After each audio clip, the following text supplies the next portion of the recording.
আসসালামু আলাইকুম। সবাইকে স্বাগত জানাচ্ছি বিডি ভিউজ ইনফোটেনমেন্টে। আপনাদের সঙ্গে আছি আমি শরফি দিবা।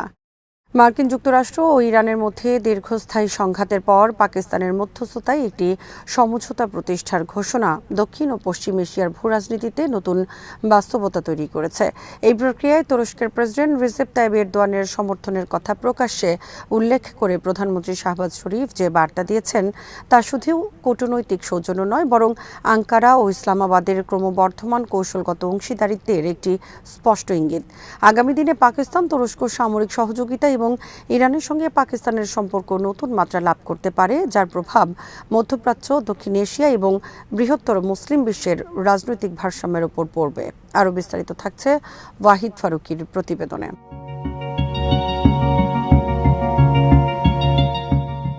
পাকিস্তান ও তুরস্কের সম্পর্ক ঐতিহাসিকভাবেই ঘনিষ্ঠ। উভয় দেশ নিজেদেরকে মুসলিম বিশ্বের গুরুত্বপূর্ণ শক্তি হিসেবে দেখে এবং বিভিন্ন আন্তর্জাতিক ইস্যুতে প্রায় একই ধরনের অবস্থান গ্রহণ করে থাকে। সাম্প্রতিক বছরগুলোতে এই সম্পর্ক সামরিক ও প্রতিরক্ষা সহযোগিতার ক্ষেত্রে আরও গভীর হয়েছে। তুরস্ক পাকিস্তানকে মিলজেম প্রকল্পের আওতায় যুদ্ধজাহাজ সরবরাহ করেছে, T-129 আক্রমণাত্মক হেলিকপ্টার চুক্তি নিয়ে কাজ করছে এবং যৌথ প্রতিরক্ষা উৎপাদনের ক্ষেত্রেও আগ্রহ দেখাচ্ছে। পাকিস্তানের জন্য তুরস্ক শুধু অস্ত্র সরবরাহকারী নয়, বরং একটি প্রযুক্তিগত অংশীদার। অন্যদিকে তুরস্ক পাকিস্তানের সামরিক অভিজ্ঞতা ও দক্ষিণ এশিয়ায় তার কৌশলগত অবস্থানকে অত্যন্ত গুরুত্বপূর্ণ হিসেবে বিবেচনা করে।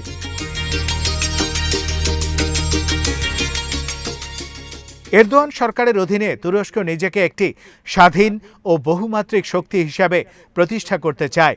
ন্যাটোর সদস্য হওয়া সত্ত্বেও আঙ্কারা পশ্চিমা মিত্রদের সঙ্গে দূরত্ব বজায় রেখে মধ্যপ্রাচ্য, আফ্রিকা ও এশিয়ায় নতুন কৌশলগত সম্পর্ক গড়ে তুলছে।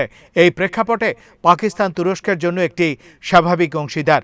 দুই দেশের মধ্যে নিয়মিত যৌথ সামরিক মহড়া, গোয়েন্দা সহযোগিতা এবং প্রতিরক্ষা শিল্পে বিনিয়োগ আগামী দিনে আরও বৃদ্ধি পাওয়ার সম্ভাবনা রয়েছে। বিশেষ করে ড্রোন প্রযুক্তি, সাইবার নিরাপত্তা এবং নৌবাহিনীর আধুনিকীকরণের ক্ষেত্রে উভয় দেশ একে অপরের সঙ্গে আরও নিবিড়ভাবে কাজ করতে পারে।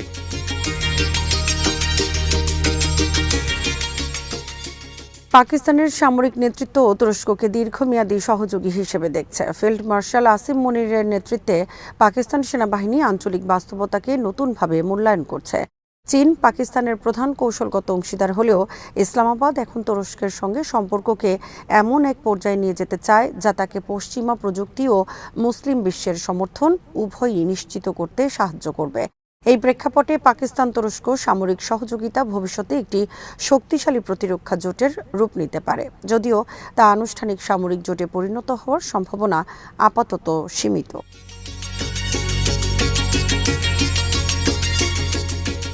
অন্যদিকে ইরানের সঙ্গে পাকিস্তানের সম্পর্ক সবসময় জটিল ভারসাম্যের উপর দাঁড়িয়ে আছে।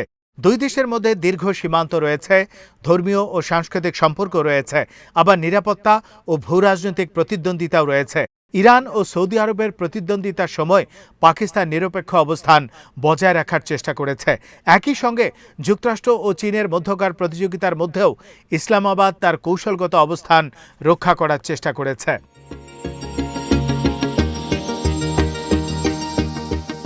মার্কিন ইরান উত্তেজনা প্রশমনে মধ্যস্থতাকারী হিসাবে পাকিস্তানের ভূমিকা ইরানের কাছে ইসলামাবাদের গুরুত্ব বৃদ্ধি করেছে। তেহরান উপলব্ধি করছে যে পাকিস্তান এমন একটি দেশ যার সঙ্গে সৌদি আরব, চীন, তুরস্ক এবং যুক্তরাষ্ট্র সব পক্ষেরই যোগাযোগ রয়েছে। এই বিশেষ অবস্থান পাকিস্তানকে একটি কার্যকর কূটনৈতিক সেতুতে পরিণত করেছে। ফলে আগামী দিনে ইরান পাকিস্তান সম্পর্ক আরও বাস্তববাদী এবং সহযোগিতামূলক রূপ নিতে পারে।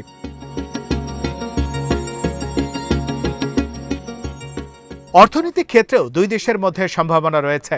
দীর্ঘদিন ধরে আলোচনা হলেও ইরান পাকিস্তান গ্যাস পাইপলাইন প্রকল্প বাস্তবায়নে নানা বাধা ছিল। যদি মার্কিন ইরান সম্পর্কের উন্নতি ঘটে এবং নিষেধাজ্ঞার চাপ কমে, তাহলে এই প্রকল্প আবারও গতি পেতে পারে।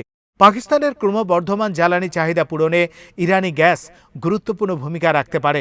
একই সঙ্গে সীমান্ত বাণিজ্য, বিদ্যুৎ সরবরাহ এবং পরিবহন অবকাঠামো উন্নয়নের ক্ষেত্রেও নতুন সুযোগ সৃষ্টি হতে পারে। তবে সম্পর্কের ক্ষেত্রে চ্যালেঞ্জও রয়েছে। পাকিস্তানের সঙ্গে সৌদি আরবের ঘনিষ্ঠ সম্পর্ক এবং তুরস্কের ক্রমবর্ধমান প্রভাব ইরানের জন্য কিছুটা উদ্বেগের কারণ হতে পারে।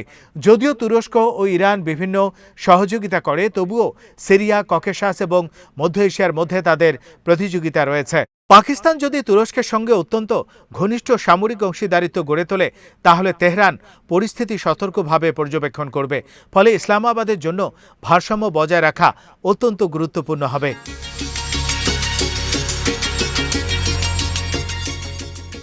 এখানে চীনের ভূমিকাও গুরুত্বপূর্ণ। চীন পাকিস্তানের প্রধান অর্থনৈতিক ও কৌশলগত অংশীদার এবং একই সঙ্গে ইরানের সঙ্গেও তার গভীর সম্পর্ক রয়েছে।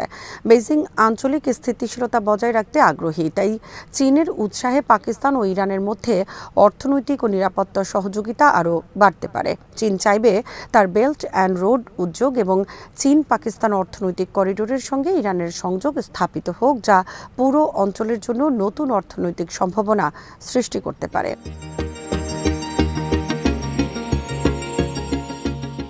তুরস্ক, পাকিস্তান এবং ইরান এই তিন দেশের মধ্যে ভবিষ্যতে একটি সীমিত কৌশলগত সমন্বয় দেখা যেতে পারে।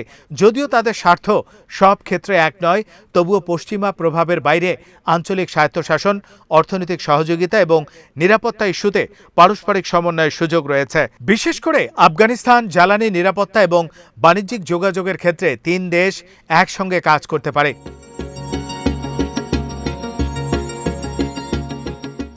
মধ্যপ্রাচ্যের পরিবর্তিত বাস্তবতায় পাকিস্তান নিজেকে শুধু একটি সামরিক শক্তি হিসেবে নয়, বরং একটি মধ্যস্থতাকারী ও কূটনৈতিক শক্তি হিসাবে প্রতিষ্ঠিত করার চেষ্টা করছে। তুরস্কের সমর্থন এবং ইরানের সঙ্গে সম্পর্কের উন্নয়ন এই কৌশলকে আরও শক্তিশালী করতে পারে। তবে ইসলামাবাদের জন্য সবচেয়ে বড় চ্যালেঞ্জ হবে বিভিন্ন প্রতিদ্বন্দ্বী শক্তির মধ্যে ভারসাম্য রক্ষা করা। যুক্তরাষ্ট্র, চীন, সৌদি আরব, তুরস্ক এবং ইরান সব পক্ষের সঙ্গে সম্পর্ক বজায় রেখে নিজেদের জাতীয় স্বার্থ নিশ্চিত করা সহজ কাজ নয়।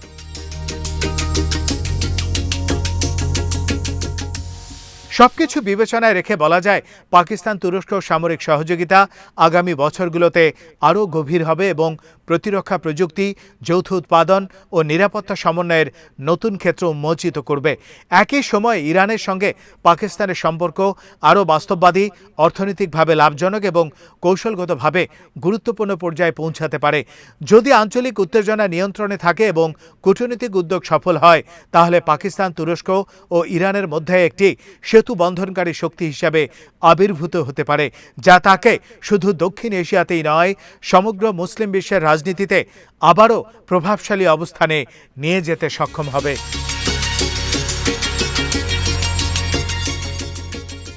আজ এখানেই শেষ করছি।